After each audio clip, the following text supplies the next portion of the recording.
Renforcement de la résilience des populations de la région de l'Est et lutte pour la sécurité alimentaire, l'Agence française de développement en ordre de bataille. Plus de 35 milliards de francs CFA y sont investis depuis 4 ans.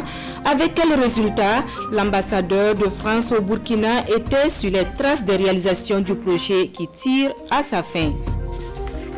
Dans ce journal, un arrêt sur une tradition à Gawa, avoir quelques poulets ou tout autre animal domestique. Une tradition qui connaît de nos jours un regain d'intérêt au point où la ville tend à damer le pion à la campagne en matière de basse-cour. Constat dans quelques instants. Et puis ce dimanche est jour de vote au Niger, vote pour le second tour de l'élection présidentielle qui de Mohamed Bazoum et Mahaman Ousmane pour succéder à Mahamoudou Issoufou. Les 7,4 millions d'électeurs nigériens sont aux urnes depuis ce matin. Merci de nous recevoir chez vous. Visite de l'ambassadeur de France dans la région de l'Est. On en reparle dans ce journal. Luc Alad était sur les traces des réalisations de l'Agence française de développement. L'AFD y intervient depuis 4 ans dans le cadre de la résilience des populations et la sécurité alimentaire. Le diplomate français est donc allé s'assurer de la bonne exécution du programme qui tire à sa fin. Désiré Ilboudo et Aruna Mari. Les représentants du PAM, de l'UNICEF et l'ambassadeur de France au Burkina Faso en immersion au PSAE. Le projet de sécurité alimentaire dans l'est du Burkina. Un projet financé à hauteur de 36 milliards de francs CFA par l'Agence française de développement et l'État burkinabé. Pour nous, c'est un projet qui préfigure quelque part le type d'intervention qu'on veut essayer de mener de plus en plus. Notre ambition, c'est d'accompagner l'État dans la reconquête, si on peut dire, ou sa réinstallation dans des territoires un peu perdus. L'amélioration de la productivité des systèmes de production, la sécurisation foncière, le financement d'infrastructures de production, des marchés des filières agricoles et d'élevage sont autant de domaines d'intervention du PSAE. Nous sommes à un stade où il y a suffisamment de résultats tangibles sur le terrain. Pour les questions d'aménagement, nous sommes à des pourcentages de plus de 50%, mais d'ici la fin de l'année, les autres sanctions sont déjà en cours, on va atteindre plus de 100%. Pour les questions de récupération de terres, nous sommes aussi à un pourcentage assez intéressant de plus de 70%. Et pour les questions d'infrastructure, de soutien à la production, nous sommes aussi à des stades assez intéressants. Le projet renforce réellement les capacités de résilience de nos producteurs en leur offrant des techniques et puis des financements et l'encadrement nécessaire pour les permettre d'accroître leurs moyens de production. En plus, l'encadrement des jeunes, nous suivons très bien ce volet parce que ça permet au moins de diminuer la capacité des groupes armés à les recruter. L'unité de coordination assure qu'au terme du projet, une étude sera menée afin de mesurer l'impact de l'intervention du PSAE. Cet outil de capitalisation permettra aussi de baliser le terrain au prochain programme appelé à prendre le relais du PSAE qui s'achève dans 1 an. Dans la région voisine, la région du Centre-Est, une question préoccupe les acteurs de développement. Comment gérer de façon rentable et durable les infrastructures économiques? L'Agence belge de développement y répond avec un projet de mobilisation et d'intermédiation sociale. Projet lancé ce 18 février en présence de Aimé Douamba et Tangaka Fangdo. Cette cérémonie marque le lancement du projet Mobilisation et intermédiation sociale pour une réalisation et une gestion durable des infrastructures économiques dans la région du Centre-Est.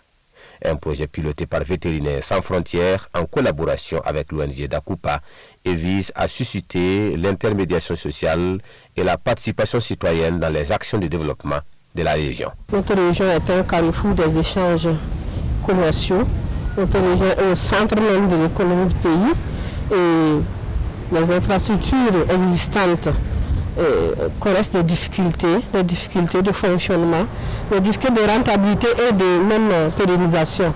Nous pensons qu'avec l'arrivée de ce projet, alors les infrastructures seront mieux entretenues et même la conception sera en tout cas plus élaborée l'effort à ce que ce soit des infrastructures durables et pérennes. L'intermédiation sociale, c'est le socle de toute réussite pour tout investissement économique. Et dans la région, c'est une région qui est, un peu nantie en matière d'investissement, mais le constat est que ces investissements souvent ne sont pas bien exploités, et souvent aussi ne sont pas rentables, et souvent il y a des conflits aussi qui naissent autour de l'exploitation de ces infrastructures. Le projet va durer 27 mois et touchera 2800 bénéficiaires directs et 30 000 bénéficiaires indirects. Il est financé par l'Agence belge pour le développement.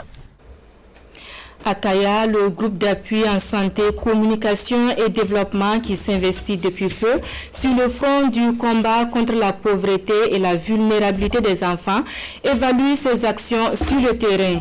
Actions qui consistaient en un appui financier aux ménages pour protéger les enfants en situation de précarité. Sur le bilan du projet, nous en savons davantage avec Pascal Tapsoba et Yacouba Kouala.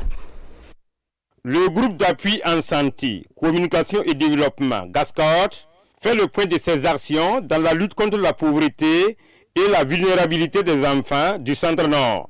De cet atelier, il ressort que 715 ménages ont bénéficié de l'accompagnement du projet GASCOT. Chaque ménage a reçu des transferts d'argent par mois pour la protection des enfants. On accompagne les ménages à travers un transfert inconditionnel de cash et de l'exécution d'un paquet d'activités de sensibilisation sur le bien-être familial que nous exécutons. Chaque mois, nous transférons 16 000 francs par ménage. Nous sommes en tout cas très satisfaits de notre intervention. La précarité des enfants demeure un souci pour les responsables de l'action sociale.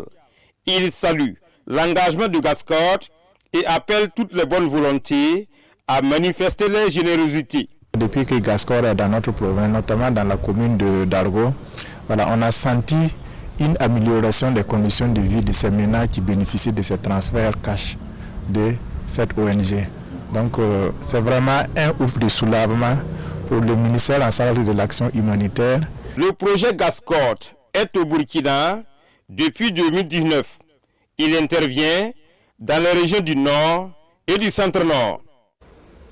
De Kaya, nous nous rendons à Gawa où avoir quelques poulets ou tout autre animal domestique est une tradition qui connaît aujourd'hui un regain d'intérêt au point où la ville tend à damer le pion à la campagne en matière de basse-cour. Le constat est fait pour nous par Oumarou Sagnon et Christophe Da. La poule naît au village, on la mange en ville, dit l'adage. Mais à Gawa, au sud-ouest, le sens de l'adage est en train d'être inversé. La cause, le foisonnement du petit élevage à domicile. C'est le cas dans cette basse-cour tenue par ce quinquagénaire, cadre des finances et féru de l'élevage. L'élevage fait partie de mon environnement. Je suis d'une famille nombreuse et le papa aussi aimait l'élevage. Et donc on vivait avec les poulets. Il y avait un plat central pour les garçons et quand on cherchait le plat, on venait poser. Si on ne monte pas la garde, les coqs viennent se servir avant. Et donc j'ai vécu dans ça. Et quand je suis dans une cour, il n'y a pas de volaille. Il y a quelque chose qui me manque. Ibrahim est désormais bien entouré car dans cette ferme, il élève près de 130 gallinacés. C'est sa principale occupation en dehors de ses heures de service. Et étant entendu que c'est une passion, je trouve que c'est rien. Je vais m'asseoir dans mon poulailler et puis faire mon thé. Je trouve que c'est aussi amusant qu'être dans un maquis. C'est un élevage familial, nous dit-il, et en tant que tel, il est destiné à la consommation personnelle en priorité. Je n'achète plus d'œufs. J'arrive à faire mon omelette le matin avec des œufs naturels. Et par exemple, en fin d'année, on a pu quand même vendre quelques-unes, aussi bien des pintades que des poulets. L'une des motivations d'Ibrahim dans cette activité est son goût pour la viande bio qu'il recommande d'ailleurs à tous, même si pour lui, cela a un coût. Le poulet naturel, il coûte énormément. Ce n'est pas la même chose que les poulets à l'industriel. Le goût n'est pas le même. L'œuf naturel, pour le produire, c'est dur. Pour le conserver, c'est dur. Mais curieusement, il est moins cher que l'œuf industriel qui n'a pas autant d'éléments nutritifs. Non loin de chez Ibrahim, mais dans un autre secteur de Gawa, ce jeune a lui aussi fait de l'élevage son passe-temps favori. Comme on a l'habitude de dire, une famille sans aussi la volaille aussi n'est pas aussi ça. Voilà, et c'est une fierté aussi d'élever chaque matin comme ça, souvent même avant de sortir, quand on ouvre la porte seulement, c'est donner là pour pouvoir les donner à manger des suies de gauche à droite. Donc bon, ça c'est une fierté pour moi. Bon, c'est pour la consommation et souvent aussi il y a des gens aussi qui sont dans des difficultés, qui viennent aussi demander, je peux les donner aussi. Si c'est pour vendre, en tout cas, je n'ai jamais vendu aussi mes poulets. Chez Gabriel, pas de poulailler, seulement quelques arbres, cartons et amas de vieux toits qui servent de refuge à quelques 40 têtes de poules essentiellement. Donc j'ai démarré comme ça, bon, paf, puis ça va, ça produit bien, puis bon. Mais vraiment, comme c'est une cour commune, c'est ce qui fait que non, bon, je n'ai pas aussi le courage comme ça de mettre ma tête dedans. Dans cette ville, l'élevage familial n'intéresse pas que les hommes. Cette femme a aménagé dans sa cour un petit élevage mixte. Poulet, pintade de dindon composent sa volaille, mais les dernières citées sont ses favorites. J'ai payé d'un dindon à 100 000, des dindons de 2 mois et demi. Donc c'était 10 000 francs l'unité. Et quand je suis venue, dans l'intention de les embaucher, et quand ils auront 6 mois, tu peux ressortir les femelles à un minimum de 15 000 et les mâles de 35 000 à 45 000. Madame Lankwandi compte une quarantaine de poules et quelques dindons. Et pour elle, l'élevage est avant tout une passion. En plus d'être une passion, c'est un gagne-pain. Je me suis dit à quoi ça sert d'aller tout en payer pour venir pour mes propres besoins si je peux produire sur place. Ça m'arrive de vendre quand j'en consomme et qu'il reste surtout lors des fêtes. L'élevage familial a le vent en poupe à Gawa malgré quelques difficultés. Bon, les difficultés liées à l'élevage, c'est surtout l'accès aux médicaments. Parfois, il y a des ruptures. Tout récemment, j'ai appelé la vétérinaire de venir piquer. Elle m'a dit qu'il n'y avait pas le vaccin de Newcastle. Imaginez qu'il y ait une épidémie.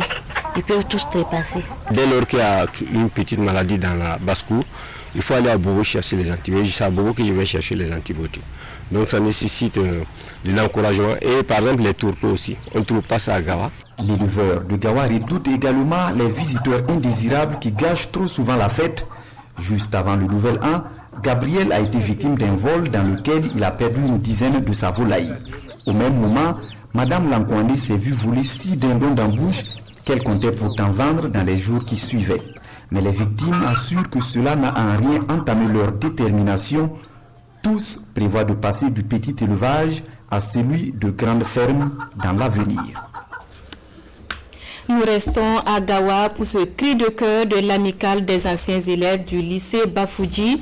L'amicale a aujourd'hui besoin de 16 millions de francs CFA pour achever le chantier des 4 salles de classe extensibles à R+1. Les travaux stagnent aujourd'hui faute de moyens. Le reportage est toujours de Oumarou Sagnon et Christophe Da.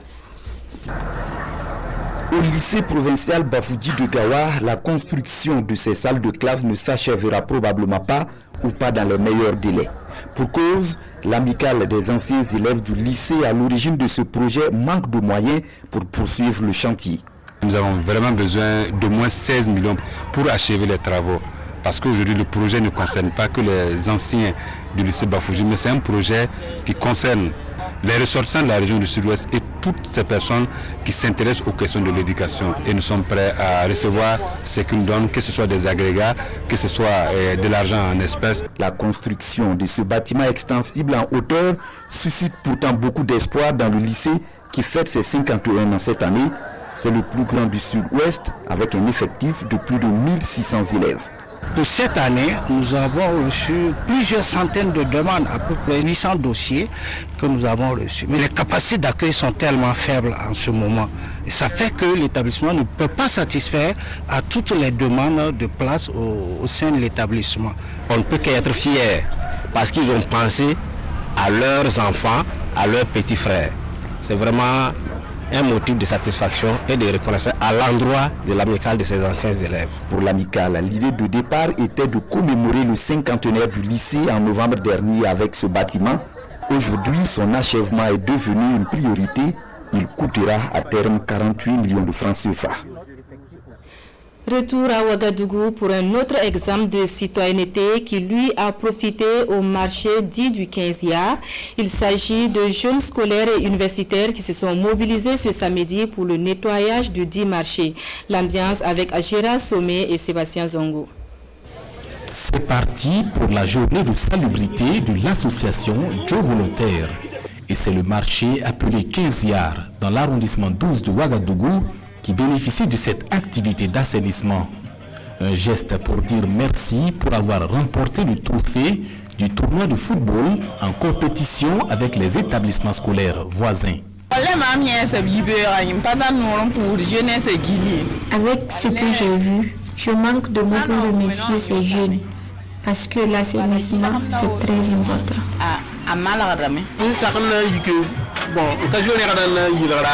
Ils nous permettent d'affronter les ordures pour nettoyer notre marché. Ce sont nos enfants, nos frères et sœurs, et nous sommes contents pour leur action.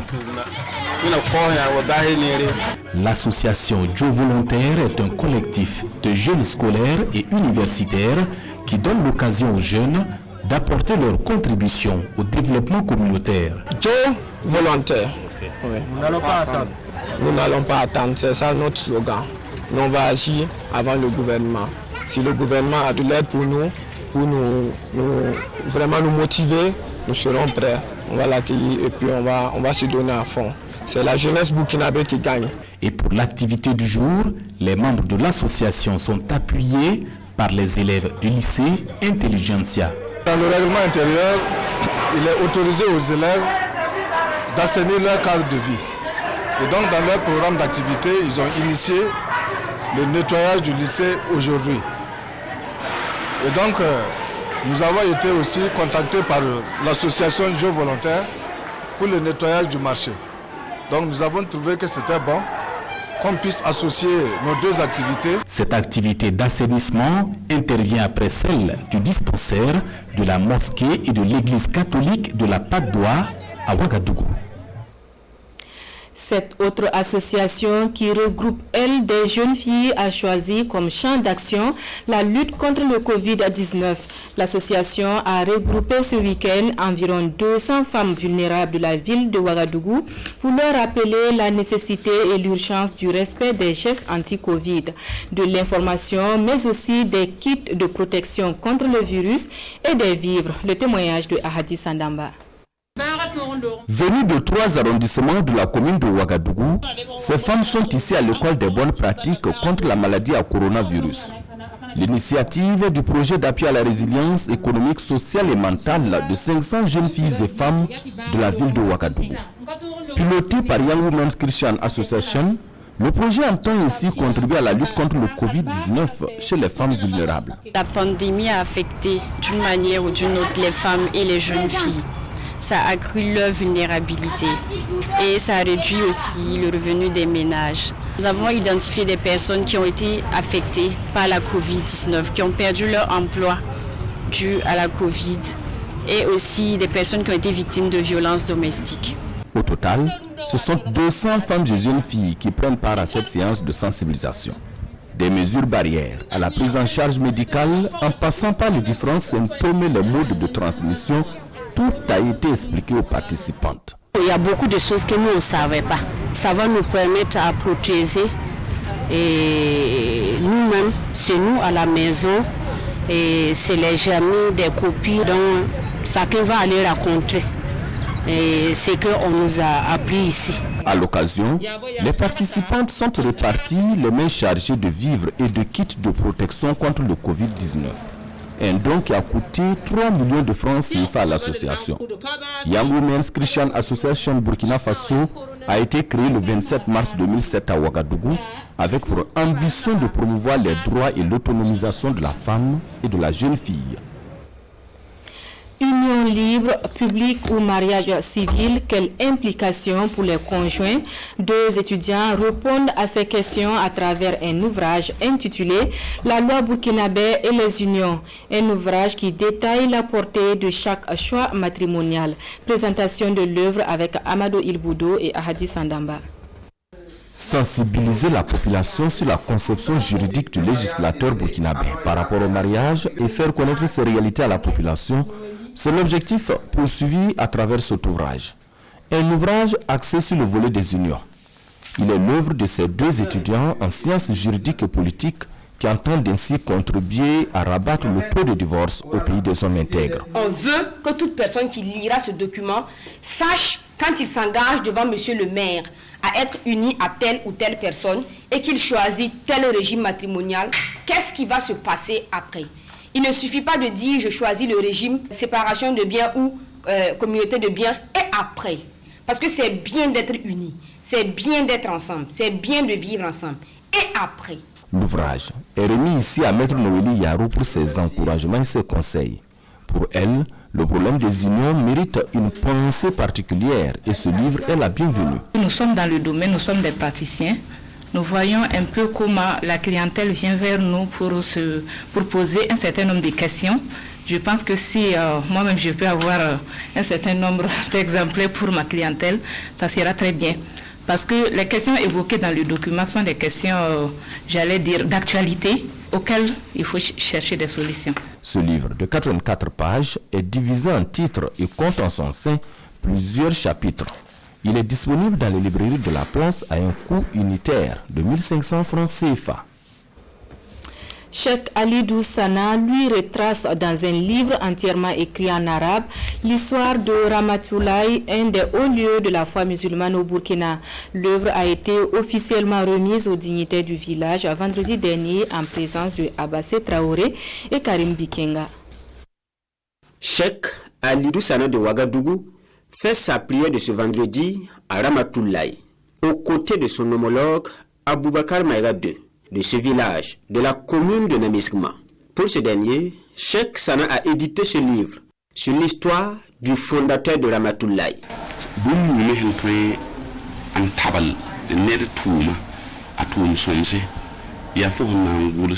Ce qui importe pour une œuvre humaine, c'est d'écrire pour la postérité.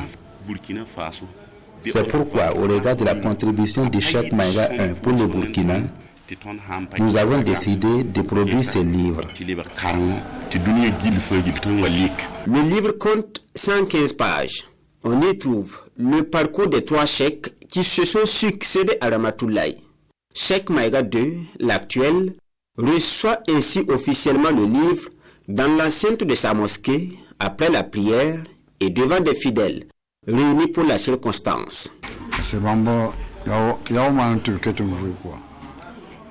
Ce livre est une récompense de mon vivant. L'histoire va permettre au lecteur de connaître le passé. Je lui suis reconnaissant et j'ai pris que Dieu le bénisse. Le village de Ramatoulaye est fondé il y a une centaine d'années par Cheikh Maïga I, selon l'auteur. Ce livre, entièrement écrit en arabe sur son histoire, coûte 5000 francs CFA. Il est disponible à Ouagadougou et à Ramatoulaye chez les deux cheikhs.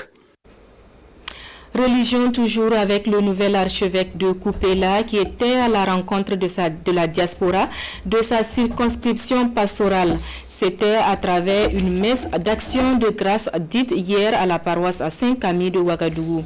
C'est des moments de communion qui ont donné l'occasion à l'archevêque de dérouler les projets de l'archidiocèse, parmi lesquels la réhabilitation de la cathédrale. Le reportage de Paul David Bambara et Nyakiteda.